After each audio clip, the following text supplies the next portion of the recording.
Alors donc, moi je vais intervenir sur la notion du traumatisme, des séquelles à moyen et plus long terme qui interviennent dans la vie d'enfants abusés, victimes de maltraitance et donc des répercussions à l'âge adulte.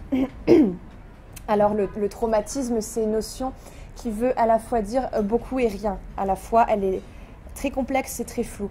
Un même événement qui va être vécu comme traumatique pour une personne ne sera pas vécu de la même, n'aura pas les mêmes répercussions selon le moment de vie où va intervenir la personne qui va le subir, un contexte de vie plus ou moins fragile, tout un tas de variables qui rendent effectivement aussi le diagnostic compliqué.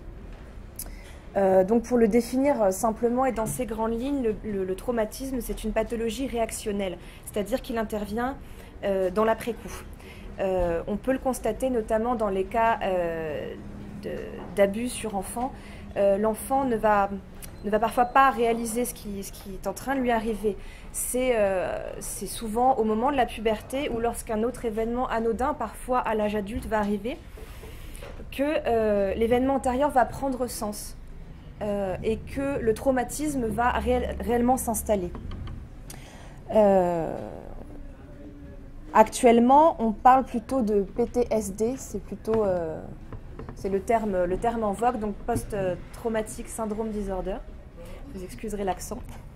Dans les cas d'agression sexuelle, la prévalence et les chances de développer ce syndrome sont de 80%. Pour en parler rapidement, donc le PTSD, c'est un événement violent, menaçant, qui doit être vécu dans la peur, l'impuissance, l'horreur, avec des symptômes de réminiscence, ça j'y reviendrai un petit peu tout à l'heure, d'évitement de situation et de souffrance significative avec un comportement social et affectif altéré. La gravité et les modalités de ce syndrome vont se décliner, encore une fois, selon les antécédents personnels, psychiatriques et l'entourage de l'individu. Ce qui est important et ce sur quoi je souhaiterais insister dans le traumatisme, c'est l'idée de rupture. Une rupture au niveau du temps, avec une fracture dans l'histoire. Il y a un avant, il y a un après, il y a parfois une date anniversaire de l'événement, avec un espace intérieur qui est complètement brisé, mutilé. Le sujet est plongé dans l'ici, dans le maintenant, au moment de l'événement traumatique. Il y a l'idée, plus rien ne sera jamais comme avant. Je ne me reconnais plus, je ne suis plus moi-même. Il y a l'idée d'irreprésentable, d'inconcevable, de quelque chose qui vient effracter, qui vient submerger l'individu, qui n'a pas de sens, avec l'idée, encore une fois, qui avait été évoquée tout à l'heure, de transgression. Le traumatisme, c'est à la fois une blessure béante et ouverte, et à la fois immédiatement refermée. Le sujet est marqué à jamais dans son corps et dans son esprit. Il y a 3 types de pertes qui sont vécues dans le traumatisme. Tout être humain a ce besoin de se sentir de manière illusoire, mais a ce besoin de se sentir invulnérable. Un enfant, un ado, un adulte a cette nécessité de se dire enfin, on ne pourrait pas vivre si on se sentait vulnérable tout le temps. C'est quelque chose qui est remis en question dans le traumatisme. Il y a l'effondrement dans la croyance d'un environnement extérieur physique sécurisant. Maman, papa va me protéger, il ne peut rien m'arriver. L'environnement qui est censé me protéger, en fait, se transforme en externe potentiellement, quelque chose qui peut potentiellement attaquer. Et puis enfin, il y a la chute de la conviction que l'homme est bon. Et on ne peut pas évoluer, on ne peut pas interagir et construire une vie future en se disant que l'autre qui est censé être bon avec moi peut éventuellement me sauter à la gorge. Et celui sur lequel on peut compter ne doit pas devenir celui qui va agresser. Donc chez les personnes traumatisées vont se conjuguer l'idée de « je suis vulnérable, l'environnement ne peut plus me protéger et l'autre est mauvais ». Il y a il y a une notion de culpabilité qui est très forte et je voudrais insister dessus parce que la culpabilité, contrairement à ce qu'on pourrait croire, n'est pas foncièrement mauvaise dans le cas du traumatisme. Elle peut être même, entre gros guillemets, thérapeutique. L'individu à qui il arrive un événement traumatique ne peut pas mettre de mots, de sens. Les individus traumatisés le sont d'ailleurs entre autres parce qu'il n'y a rien à en dire en fait. Et la culpabilité permet de dire au sujet, si je me sens coupable, c'est que je reste un sujet. Il y a une part de moi qui veut, qui doit réagir et qui me permet de faire face. Elle intervient selon des modalités différentes, j'y reviendrai tout à l'heure, notamment l'idée, est-ce qu'on peut parler de profil d'enfant abusé? Pourquoi est-ce que ça m'est arrivé à moi? Pourquoi parfois ça m'est arrivé 2, 3, 4 fois de suite? Pourquoi est-ce que ça arrive à mes enfants? Et l'idée aussi de la peur qu'on retrouve chez beaucoup d'enfants abusés qui ont grandi, c'est l'angoisse que ça arrive à leurs propres enfants. Tout ça se comprend dans l'idée de l'angoisse de répétition qu'on trouve, dans le trauma. Beaucoup de choses ont déjà été évoquées tout à l'heure, donc je réajuste au fur et à mesure. Il y a une question qui a été posée tout à l'heure par je ne sais plus qui. Le mot n'a pas été lancé, mais l'idée, peut-il exister des profils d'enfants abusés, maltraités? Pourquoi est-ce que ça arrive à certains et pas à d'autres? Il y a effectivement des choses assez compliquées. En général, il y a des enfants effectivement qui vont être plus vulnérables que d'autres et qui vont être entre guillemets choisis pour ça. Ça va être des enfants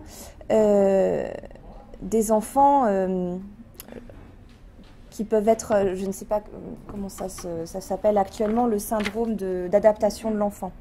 C'est-à-dire quand il arrive un événement de maltraitance, pas forcément des sévices sexuels ou ne serait-ce qu'un climat peut-être incestueux ou un climat maltraitant, l'enfant, s'il ne parle pas tout de suite, si tout de suite il ne comprend pas qu'il se passe quelque chose au sein de sa famille qui n'est pas de l'ordre de la normalité, va avoir tendance à se taire. Il va apprendre à vivre avec ce mode de relation. Sur Internet, que je vois que des forces qui se situent, selon moi, à l'extrême droite, jouent les chevaliers blancs, ça me met mal à l'aise parce que c'est trompeur. Vous voyez, quand on nie la réalité dans sa complexité, eh bien, on arrive à des choses caricaturales. Et moi, je me souviens de Queignet, de La Petite, de Gay France. C'était dans les années 70. C'était des gens d'extrême droite qui prônaient la révolution pédophile et qui passaient à l'acte. Donc, vous voyez, il ne faut pas se faire d'illusions sur le rôle des journalistes dans ces affaires-là. Le nombre de fois où j'ai reçu des parents protecteurs, souvent des mères, parfois des pères, des parents protecteurs qui venaient me voir comme si j'étais Zorro. Le journaliste, il va faire un article et puis, hop, oui. Sauf qu'un journaliste, il écrit dans une société donnée. Et le gros problème, et ça, je rejoins ce que je disais tout à l'heure, la société française est une société ambiguë sur ces questions-là. Donc il ne faut pas s'étonner si les médias sont très ambigus, si la justice est ambiguë, etc. De plus, j'attire votre attention sur un problème sur lequel je réfléchis beaucoup. Je n'ai pas la réponse, mais je pose ce problème quand même. Chez toutes les victimes, quasiment toutes les victimes, il y a une attente de réparation par la justice. J'ai été victime, j'ai besoin que la justice reconnaisse que j'ai été victime pour me reconstruire. Et là, moi, je m'interroge sur le fait que cette démarche peut être contre-productive. Pourquoi ? La pédocriminalité, c'est une criminalité invisible. Au moment où l'on parle, probablement, il y a des enfants qui se font violer, peut-être à côté, peut-être au loin, etc. On n'en sait rien. Ça n'est pas visible. Or, la justice, elle est construite sur la criminalité visible. Si vous cassez une vitre sur un parking pour voler un autoradio dans une voiture, ça c'est visible. Et donc là, il va y avoir, on peut l'espérer, une intervention de la police. Maintenant, si votre voisin fraude le fisc, c'est invisible, on s'en fout. Cette question de visibilité ou d'invisibilité, c'est important à savoir. Et notamment dans la pédocriminalité, à quel moment est-ce qu'il va y avoir visibilité de l'affaire? C'est au moment où il va y avoir dépôt de plainte. Et là, si on s'imagine que le rôle de la justice, c'est de rechercher la vérité, évidemment, ce que je vais dire va choquer. Mais ce n'est pas ça le rôle de la justice dans une société, quelle qu'elle soit. Le rôle de la justice, c'est de réparer les troubles à l'ordre public. Il y a un crime visible, un cadavre. Ça trouble l'ordre public. Donc, il faut qu'on trouve un coupable, si possible bon, mais à la limite, bon. Il y a un jugement, il y a une réparation. Et là, le juge a joué son rôle qui est de réparer le trouble à l'ordre public. Mais dans ces affaires invisibles de pédocriminalité, à quel moment est-ce que l'affaire va faire scandale? C'est au moment où il va y avoir l'acceptation de la plainte, c'est-à-dire à partir du moment où un magistrat va mettre en examen telle personne, etc.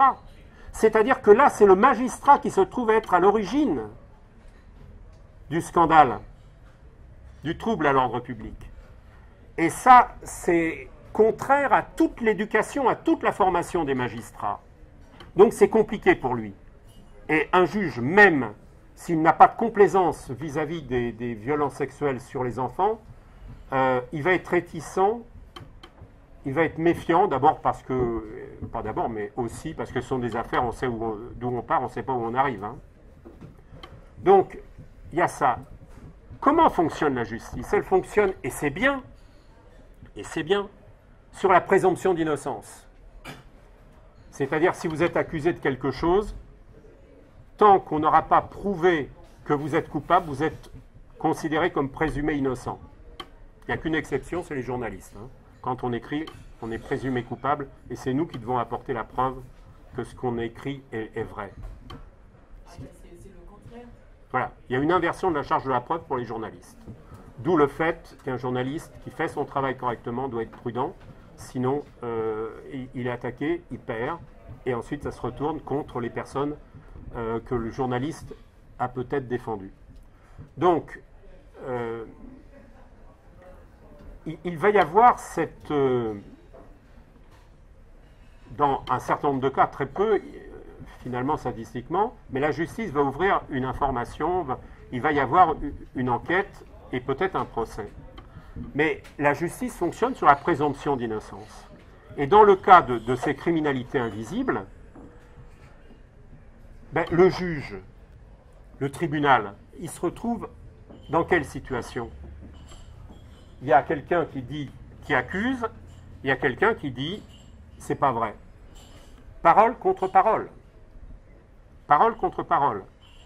Et il y a la présomption d'innocence. Et la présomption d'innocence va jouer en faveur de la personne qui est accusée, si on ne peut pas apporter la preuve. C'est-à-dire que dans beaucoup d'affaires de pédocriminalité, enfin, parmi les rares affaires qui arrivent devant la justice, très souvent, le résultat de la procédure est d'autant plus traumatique que la victime de violences sexuelles comptait sur la justice pour se réparer et que la justice va dire « je suis désolé, non-lieu, il n'y a pas lieu à poursuivre parce que faute de preuves » ou alors eh bien, acquittement au bénéfice du doute.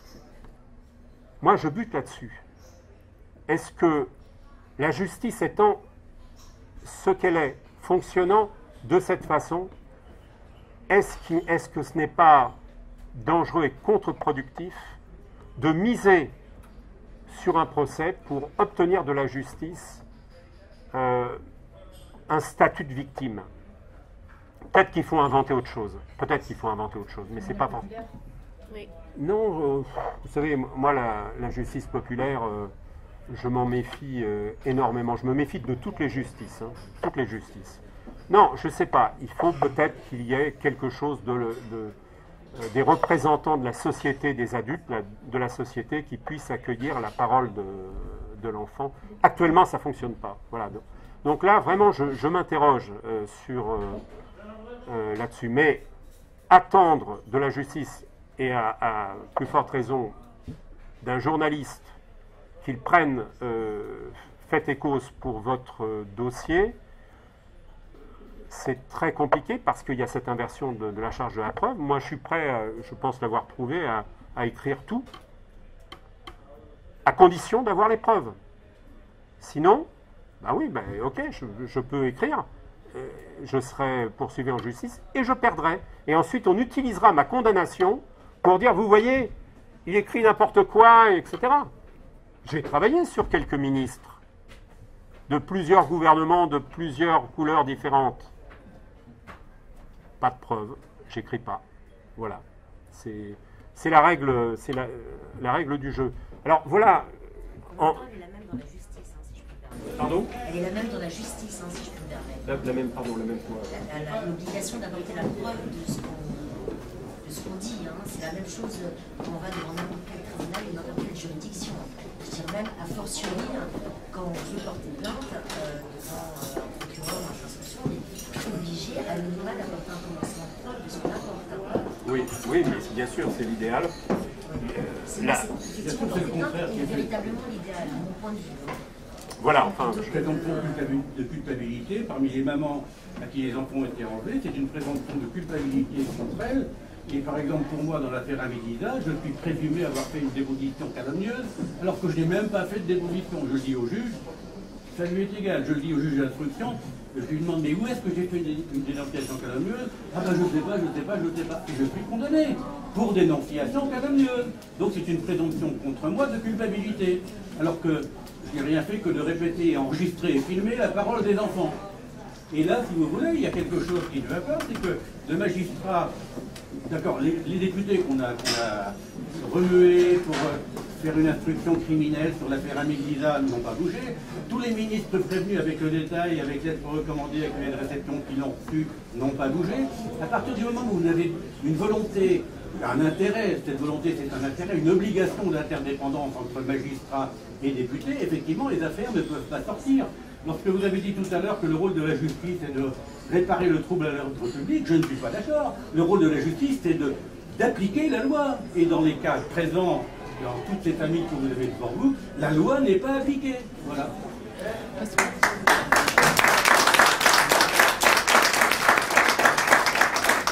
Je me permets juste, en tant que présidente de l'association Touche pas à mon enfance, quand même de vous dire que nous-mêmes, nous avons écrit une lettre au président de la République au sujet de votre affaire. J'ai moi-même personnellement, et avec mon bureau, comme vous le savez, on travaille avec des avocats, des psychologues, visionné les vidéos de vos petits-enfants. J'ai ma position là-dessus. J'ai écrit moi-même au président à ce jour, nous n'avons aucune réponse. Là, c'est normal, il ne peut pas. On n'a pas eu de réponse, Fanny. Non, on n'a eu aucune réponse à... Il ne peut pas, il faut se rendre compte qu'il ne peut pas. Il y a des bonnes raisons pour qu'il ne puisse pas, c'est le système de gouvernement qui l'oblige à se taire. Sarkozy avant lui, il ne faut pas câbler Hollande, Sarkozy avant lui. Bien sûr, c'est les mêmes. Il n'y a eu que 2 meurtres dans l'affaire Amédisa, n'a rien dit, a dit à une de ses amies, je ne peux rien faire, sortez de là, c'est pourri, et il y en a eu 15 de plus, les meurtres. Je suis prêt, bien sûr, à répondre à toutes vos questions. Oui, une question. L'enfant est un pervers polymorphe alors? C'est... Oui, c'est Freud qui... Alors, ou du moins, c'est... Non, mais d'après ton avis, à toi. À mon avis,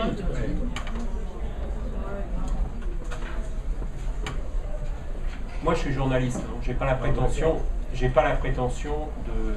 d'être psy, etc. Ce que je constate, c'est que, y compris parmi les psys, cette idée freudienne est largement contestée.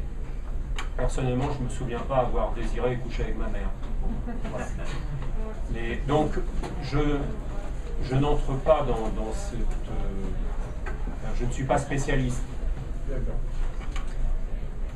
Excusez-moi. Là-dessus, je voudrais... je me laisse peut-être vous entendre. Là-dessus, je voudrais... Prends le micro, là. Il y a celui-là, vous m'excuserez, monsieur Garde.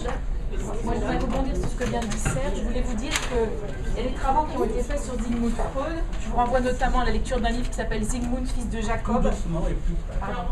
Et je voulais vous dire que Sigmund Freud, à un moment de sa vie, il a écrit des lettres à quelqu'un qui s'appelait Wilhelm Fliess.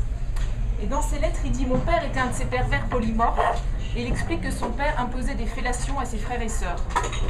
Comment Il explique que son père, donc le père de Sigmund, pardon, qui s'appelait Jacob Freud, imposait des fellations à ses enfants. Donc il y avait de l'inceste dans la famille de Freud. Et à un moment de sa vie, Freud l'a dénoncé, et puis Freud s'est rétracté, il a fait ce fameux rêve, vous savez, il y a un panneau, il est écrit « On est prié de fermer les yeux ». Il faut pas que quand on aime les enfants, on les respecte. Bien, écoutez, je suis désolé, mais j'avais annoncé à l'avance qu'à 19h, je devais partir, donc je vais partir. Oui, merci, Serge. Je crois que s'il y a un enseignement à tirer de la soirée, enfin, de la réunion que nous avons eue, c'est d'abord que, en général, il vaut mieux, pour une réunion, n'avoir qu'un aspect à débattre, parce qu'il y a ici des gens qui ont des compétences complémentaires, qui ont beaucoup de choses à dire, il y aurait beaucoup de questions à leur poser, et en 2 heures, c'est mission impossible. J'ajoute que ces réunions ne peuvent pas, et il faut le comprendre, ne peuvent pas être le lieu où on apporte son dossier personnel. On essaye de comprendre le phénomène pédocriminel, pour ma part, parce qu'on ne combat que ce que l'on connaît. Or, on connaît très mal le phénomène pédocriminel. Voilà. Donc, je suis une fois de plus désolé. Maintenant,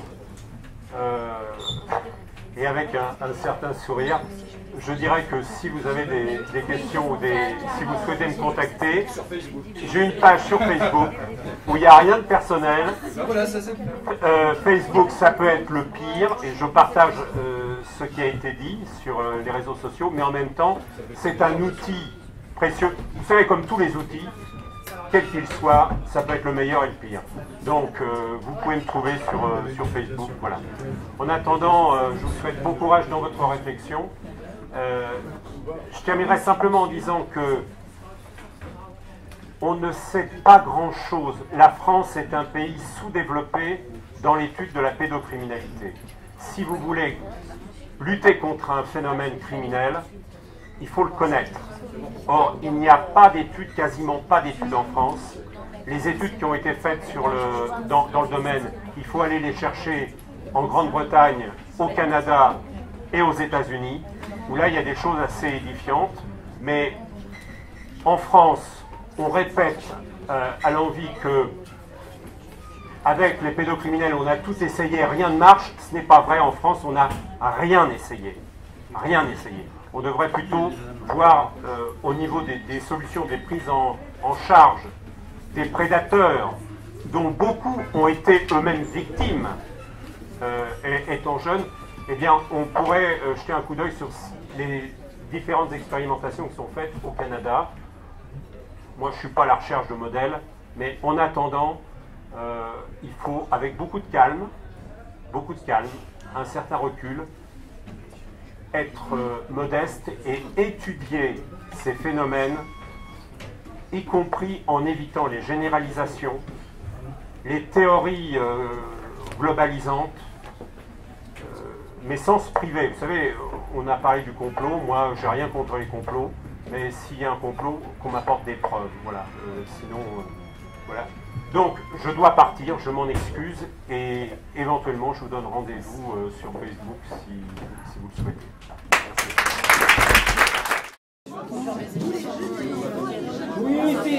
Oui, c'est le ministre de tous les juges pour enfants, à travers la France.